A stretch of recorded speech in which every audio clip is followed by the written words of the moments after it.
What's up guys, and welcome back to another episode of Career Mode. This is episode number 34. We're starting today's episode off with a Christmas Day fixture. You gotta love it. Brentford away at the Community Stadium in the EFL Cup quarter-final. Very briefly on this, we talk about realism in career mode, and obviously, playing on Christmas Day is as unrealistic as it gets. I've always been an advocate for this, because, you go back decades ago, there used to be an occasional Christmas Day fixture. I personally believe that it would be a good thing if we had Christmas Day fixtures again. You see in America, and obviously you guys know I'm a massive NBA fan, you have Christmas Day fixtures in the NBA, I believe you've got Christmas Day fixtures in the NFL, in American football as well, I think, but definitely in the NBA. I personally believe we should have Christmas Day fixtures back. I really do, for several reasons really. Firstly because not everyone celebrates Christmas in this country. This is a country with, so many different religions and belief systems. Not everyone celebrates Christmas in this country. So that's one reason there. Second reason is because, 2 o'clock on a Christmas Day, I've got to that age now where I'm kind of already finished with Christmas. Do you know what I mean? I do celebrate the day. I'm not too religious, I must admit. But I must say, I've got to that age now where, when I was a kid, obviously, Christmas Day was just, a whole day's worth of magic. You get to the age that I'm at right now at 29, it's sort of after you've had your lunch or whatever, 1, you sort of sit down, you have a cup of tea, and you think, do you know what? I'm sort of finished with Christmas now. It's been nice. The novelty's been nice, but I'm done with it now. So I think 3 p.m. kickoffs would be quite nice, and then going all the way through to the evening. But also, something else to do. Something else to do, to have sport. Either on television or to go watch the games live. I think nice Christmas Day presents. To give to a family member who loves, I don't know, Manchester United, for example, and they get Manchester United tickets on Christmas Day. It's just a nice way for extra revenue for the clubs through TV money and ticket sales as well. Something else to do on a Christmas Day, and especially for those that don't celebrate Christmas as well. So I'd quite like to see Christmas Day fixtures come to the Premier League. And possibly the Football League as well, as the years go on. I guess we'll have to wait and see. You never know. Could happen. You never know. Anyway, for the second game of this episode, on the back of the loss there to Brentford, amazing winning run. 11 games in a row halted by the Bees. Yeah, Thomas Frank's side thrashed me by 3-0 and out in the quarterfinals of the Carabao Cup. To be honest though, I did have a few starters out there, but for the most part I was a weakened side, and the reason being is very simple. Well, this is the halfway point of the season here. This game at Leicester was the 19th game of the campaign in the Premier League, and right now we're in third place. If we want to stay in the top 4, we've got big fish to fry this season. We're into the Europa League first proper knockout round. We've got the FA Cup third round coming soon as well in January. And we're in the top 4 too. We've got lots of fixtures to come. The Carabao Cup, a genuine chance of reaching Wembley. But ultimately, I think we've got bigger fish to fry, and I'm far more focused right now on the Premier League. So I wasn't too disappointed going out there in the Carabao Cup. The manner of the loss, yes, quite disappointing, but the loss, not too disastrous. But the following game, Leicester away. Could we bounce back? Fully fit side, most of which got rested on the Wednesday night at Brentford. And, well, as you can see, we lost the game 2-1. Yep, I thought it was going to be a masterstroke here. Not necessarily waving the white flag against Brentford, but fielding a weaker side out there. So my starters could be fit for the game against Leicester. And we lost this game as well. Yeah, typical, isn't it? Like London buses, you wait so long for one, and then 2 come along at once. Yeah, we had 11 games in a row being won, no defeats since October, and then we get beat twice on the trot. Yep, out of the Carabao Cup, and now a 2-1 loss away against Leicester City, our rivals. We always have a great game against Leicester, no different there. Even though that was the case, we stay in the top 4. So the halfway point in the season, as you can see, Manchester United top by 4 points with Man City in second. We're in third with 38 though. It's a real cluster of teams though from 3rd to 8th right now. We've got 38 this season. We've got the 3rd best goal scoring record in the division, but we're only ahead of Liverpool on goal difference, only ahead of Chelsea in 5th by a point, and we're only clear of West Ham in 8th by 7 as well. So yeah, there's a real cluster of teams in the top 8 right now. You see the separation of Southampton, Brighton, and also Swansea, who are after mark this season, but still in single digit points, are in the bottom 3.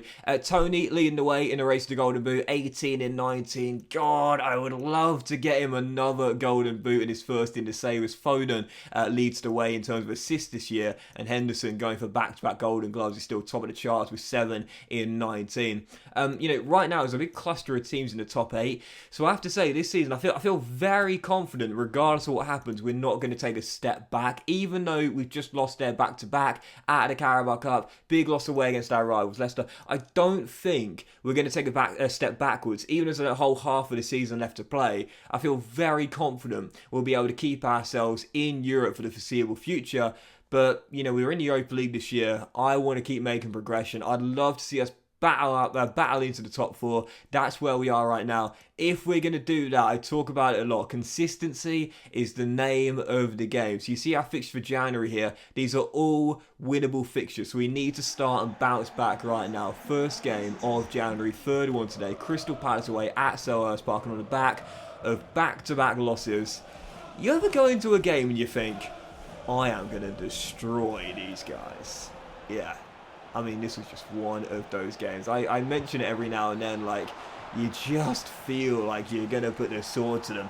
Starting the game off in attack mode, early penalty, and yes, about bloody time, EA. How many times have I bemoaned decisions like this going against me? A collision, accidental collision, it should never be a penalty. But the amount of times that's gone against me, it never goes in my favour. For the first time it does. So I thought, you know what? The old me would have chipped it down the middle or blasted it way off target for what you'd call sporting professionalism, fairness, let's be honest, pure stupidity. So I thought this time, no, sod it, absolutely not. The amount of times I've been penalised for a moment like that against me, it never goes my way. Like the amount of times I've conceded a penalty from an accidental collision when the ball's been released. It's so unfair. This is the first time it's happened in my favour. I was like, this can't be real, can it? The game's actually giving it to me and not taking it away from me. This is the first time ever. So I took it. Tony scored it. 19th of the season. It is 1-0 Nottingham Forest, and 16 minutes in, we led by 3.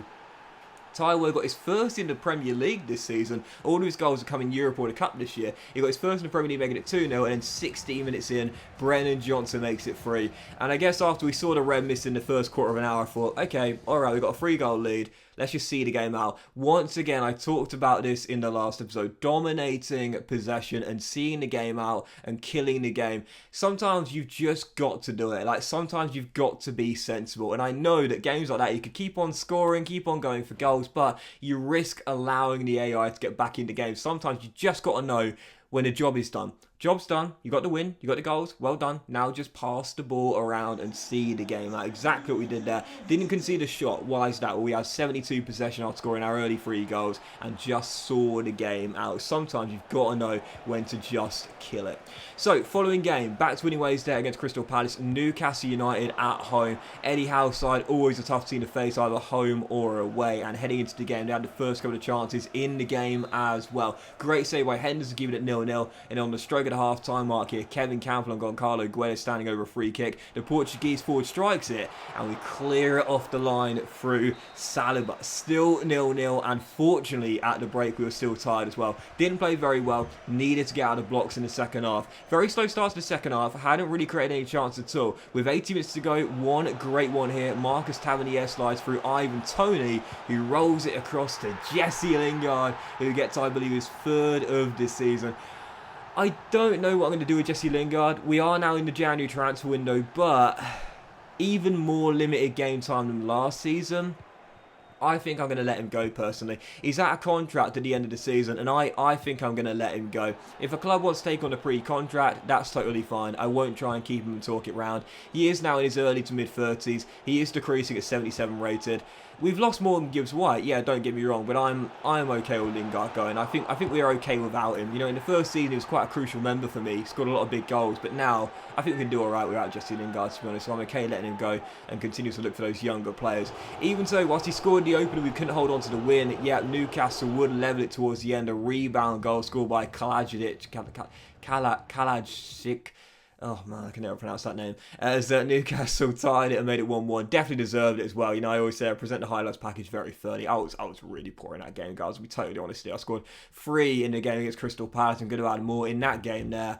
I only really got the one chance. I took it, yes, but had I won that game, would have been totally undeserved. So, yeah, 1-1 draw at the City Ground. Our winning run ended after 1 game, so just 1 win in our last 4, and that 11-game winning run now looks like a distant memory. Fred now goes down with a sprain. He's done for 4 weeks, so the injuries continue to pile up here at Nottingham Forest. And for our following game, this was a big one and a lot of pressure on this. Norwich City, the yo-yo team, away at Carrow Road in the FA Cup 3rd round. Well, heading into the game, feeling nervous. Out of the Carabao Cup, dumped out by Brentford on Christmas Day, and now the Canaries away. I was thinking we've got to get to the last 16 this season. The last 2 years, early knockouts in the 3rd and 4th round. Well, heading into this game here, the worst possible start. Adam Ider scored a slow motion shot. God knows what Dubravka was doing there, but Brennan Johnson got us back on level terms, and I was thinking, okay, all right, we've got our equaliser. It's a mix of backup players and my starters out there. Need to turn this game on its head and get myself in front. Cannot afford to go out to a championship side in the FA Cup 3rd round. And Brennan Johnson said, Gaffer, don't worry, I've got us. Dubravka with a howler allowed the Canaries in front, but Brennan Johnson levelled and put us in front as well. We lead by a goal, heading into the break, and I was thinking, okay, all right, get down the tunnel, leading by a goal, see the game out in the second half. Stoppage time. Oh, God. Dubravka, hang him up, son. Hang them up. Bought him on a free transfer to replace the retired Sirigu. And, what was that? What was that? Adam Ider's 2 goals from range weren't blockbusters. They were tame efforts that somehow snuck in. Poor from Dubravka, and whilst there was very little he could do about this goal 55 minutes in, a shot off the post turned in on a rebound. Norwich go from a goal down to 3-2 up and win the game. Yep, that 11-game winning run is a distant memory now. 1 win in our last 5, dunked out of both domestic cups by Brentford on Christmas Day and the championship side Norwich away. Man, we were rolling so soon. Now we have been stopped in our tracks big time. Big loss there, out of the FA Cup, and now dropping to 4th, only 1 point clear of Liverpool in 5th and 2 clear of Spurs in 6th. 17 games to go, 1 win in 5. Terrible patch of form that followed our best run of form with a save. Got to get it sorted, otherwise we're going to drop out of this top 4 and we might not get back in. But that will end today's episode of Career Mode, guys. Big thanks for watching. Hope you have enjoyed it. If you have, then please do drop a like. Most of you all have a fantastic day. You will never see Dubravka again. He's been banished to Shadow Realm, and I'll see you for the next episode very soon.